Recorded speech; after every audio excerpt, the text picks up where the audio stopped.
کی یہ آیات جو تلاوت کی گئی ہیں رومیوں کے خط میں سے، پولس رسول نے بڑے واضح طور پر ان آیات کو بیان کیا، اور خاص طور پر آج کا جو مرکزی مضمون اس میں سے ہے اقرار و ایمان سے نجات پانا، اقرار و ایمان کے وسیلہ سے نجات پانا یا حاصل کرنا۔ تو بے شک خدا کے کلام میں بہت ساری مثالیں ہیں، تمثیلیں ہیں، بہت زیادہ واقعات ہیں جو ہمیں اس بات کو سمجھنے میں بڑی آسانی پیدا کرتی ہیں، کیونکہ نجات کا تصور آج بہت ساری قوموں میں پایا جاتا ہے۔ نجات کا تصور اور نجات پر عمل پیرا ہونا یا نجات حاصل کرنے کے لیے بڑی کوششیں لوگ کرتے ہیں۔ تو یہ نجات کون سی نجات کی بات ہے؟ ہاں جی، کس چیز سے نجات حاصل کرنی ہے؟ آپ اس بات پر غور کرتے ہیں نجات کس بات سے حاصل کرنی ہے؟ ہاں جی، گناہوں سے۔ اس بات سے نجات حاصل کرنی ہے گناہوں سے، کیونکہ بہت سارے لوگ آج دنیا میں مختلف قوموں کے غلام بنے ہوئے ہیں، مختلف ملکوں کے غلام بنے ہوئے ہیں۔ ہم بھی بے شک پاکستان میں رہتے ہوئے ہی ہم پاکستانی آج بہت سارے ایسے امیر ملک جو بڑے بڑے لینڈ لارڈ لوگ ہیں یا ملک ہیں ایسے، ان کے نیچے زندگی بسر کر رہے ہیں۔ اگر وہ کہتے ہیں تو ملک میں وہ ساری تبدیلی آتی ہے، اگر کہتے ہیں تو سب کچھ کرنا پڑتا ہے، اس لیے کیونکہ ابھی تک ہم مکمل طور پر آزادی حاصل نہیں کر چکے، مکمل طور پر نجات یافتہ نہیں ہوئے غیر اقوام سے۔ ابھی تک ہمارے اوپر ان کا تسلط ہے، ابھی تک ہمارے اوپر ان کا دبدبہ ہے، زور ہے۔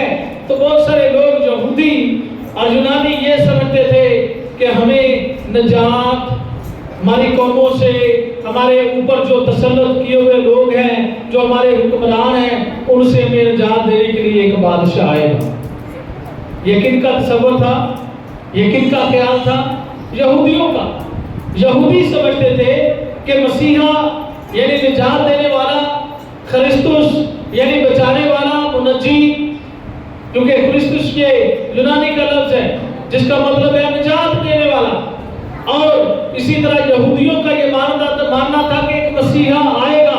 مسیحا سے مراد کہ وہ کرائسٹ، وہ مسیح آئے گا جو ہمیں اس غلامی سے، قوموں کی غلامی سے، اس دبدبہ سے، اس بڑے بچے ہوئے وقت میں سے ہمیں نکالے گا، اس دکھ بھری زندگی سے ہمیں نکالے گا۔ یہ یہودیوں کا تصور تھا اپنی زندگی میں، اور وہ انتظار میں تھے، ایک مسیحا کے انتظار میں تھے۔ آج ہم سب بھی اس بات پر غور کریں تو ہر ایک انسان اس بات میں پھنسا ہوا ہے، لیکن نہ تو دنیا کی بات کی جا رہی ہے کلام مقدس میں اس وقت میں، نہ ہی دنیا کے کاموں سے، دنیا کی قوموں سے، نہ ہی دوسری غلامیوں سے نجات کی بات ہے، بلکہ یہاں پر لکھا ہے کہ اگر تو اپنی زبان سے یسوع کے خداوند ہونے کا اقرار کرے، اگر تو اپنی زبان سے، کہ تو دوسرا کہے گا کہ تو اب نجات یافتہ ہو گئے، کہ یہ دوسرا اقرار کروائے گا آپ سے، اقرار کروائے گا یا آگے آگے وہ پڑھے گا، آپ پیچھے پیچھے پڑھیں گے، ایسی بات ہے نہیں، بلکہ یہاں لکھا ہے کہ اگر تو اپنی زبان سے خداوند ہونے کا اس کا اقرار کرے۔ تو خداوند کا مطلب کیا ہے؟ ہاں جی، خداوند کا مطلب ہے مالک۔ اسے اپنا مالک مانے، اسے اپنا آقا مان لے، اور اسے ہم قادر مطلق خدا بھی کہتے ہیں۔ مالک وہ خدا جو ہمیں بچانے کی قدرت، جو ہمیں سنبھال سکتا ہے۔ مالک یعنی وہ جو ہمارے اوپر ایک ایسے پردے کی طرح ہمیں اپنے اندر چھپا لیتا ہے، جو ہماری حفاظت کرتا ہے۔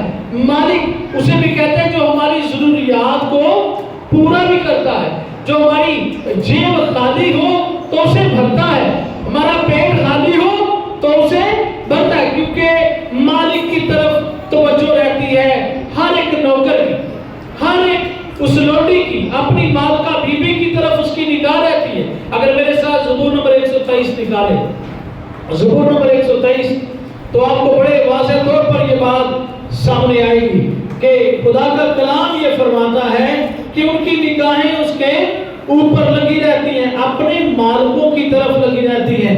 زبور نمبر 123 تو لکھا ہے کہ تو جو آسمان پر نشین ہے, میں اپنی آنکھیں تیری طرف اٹھاتا ہوں. کس طرح؟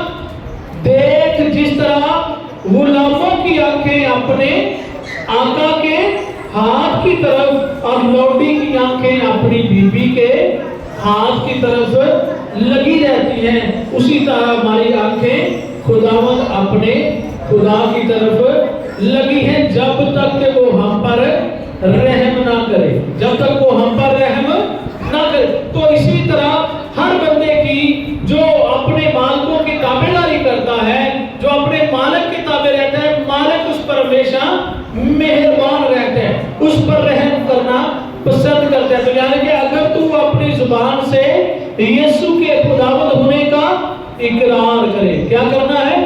یسوع کا اقرار کر رہے ہیں. تو اقرار کرنا کہاں سے ہے؟ ہاں جی, اقرار کرنا کہاں سے؟ اگلی آیات ہمیں یہ بیان کرتی ہیں. اگر ہم 11ویں آیت پڑھتے ہیں, اور چنانچہ کتاب مقدس یہ فرماتی ہے کہ جو کوئی اس پر ایمان لائے گا وہ شرمندہ نہ ہوگا. اور 10ویں آیت ہے, 10ویں آیت کے آخری حصہ میں لکھا ہے, اور نجات کے لیے اقرار کہاں سے کیا جاتا ہے؟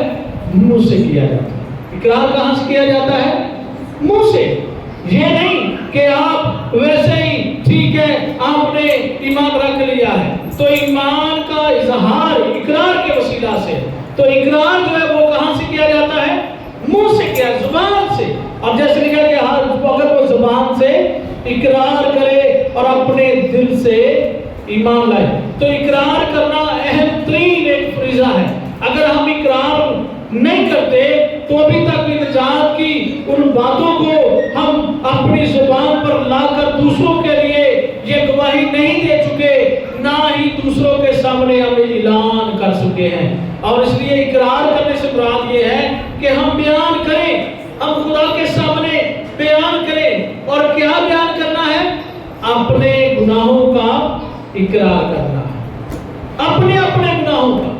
اب ہم کئی دفعہ گناہ بھول جاتے ہیں, لیکن نیکیاں جو اچھے کام ہیں, جو راست بازی ہے, وہ ہم یاد رکھتے ہیں. ہم نے اگر کسی کے اوپر ایک نیکی بھی کی ہے تو ہم یاد رکھیں گے, لیکن اگر 100 گناہ کیا ہے تو ہم اس گناہ کو یاد نہیں رکھیں گے. تو بے شک کئی گناہ ایسے ہیں جو ہم بھول چکے ہیں, ان بھولے ہوئے گناہوں کا بھی اقرار کرنا بہت ضروری ہے. تو ہم سے کئی ایسے گناہ بھی سرزد ہوتے ہیں جو ہم نہ دیکھتے ہوئے بھی کرتے ہیں اور دیکھتے ہوئے بھی کرتے ہیں.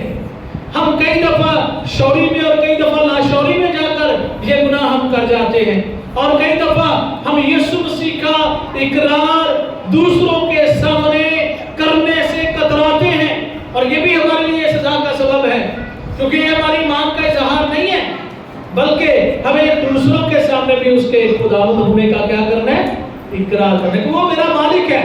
ہم اپنے آقا کے بارے میں کئی دفعہ اپنے مالک کے بارے میں بڑی تعریفیں کرتے ہیں, کئی دفعہ ہم کئی لوگوں کے جن کے ساتھ مل کر کام کر رہے ہیں, جن کے ہم نیچے کام کرتے ہیں, اگر وہ ہمارے اوپر رحم کرے, اگر ہمارے اوپر دیا کرے, اگر ہمارے اوپر بڑا اچھے طریقہ سے نرم دلی سے پیش آئے, تو ہم ان کا اقرار کرنا شروع کر دیتے ہیں. ہم ان کے بارے میں لوگوں کو بتانا, جہاں بھی بیٹھ کے اپنے مالکوں کی تعریفیں کرنا شروع کر دیتے ہیں.